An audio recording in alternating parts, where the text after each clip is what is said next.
আবু বকর রাদিয়াল্লাহু তাআলা আনহু প্রথম খলিফা নবী করিম সাল্লাল্লাহু আলাইহি ওয়াসাল্লামের, উনি বলেছিলেন, তোমাদের মাঝে যে সবচেয়ে বেশি শক্তিশালী সে আমার কাছে দুর্বল যদি সে জালেম হয়, আর যে সবচেয়ে দুর্বল সে আমার কাছে সবচেয়ে বেশি শক্তিশালী যদি সে মজলুম হয়। এটা হলো বিষয়। জালিম এবং মজলুম, মজলুম যেই যেই হক তার পক্ষে আমাকে থাকতে হবে, আর জালিম সে যত বড় হোক, যত সংখ্যাগরিষ্ঠ যা যা তার থাকুক, তাকে জুলুম থেকে বিরত রাখা এটা দায়িত্ব।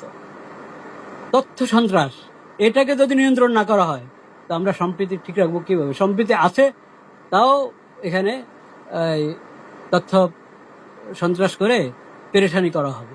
এটার ব্যাপারে অনমনীয় হতে হবে তথ্য সন্ত্রাসের বিষয়। আর আরেকটা গুরুত্বপূর্ণ বিষয় বলতে চাচ্ছিলাম, আমাদের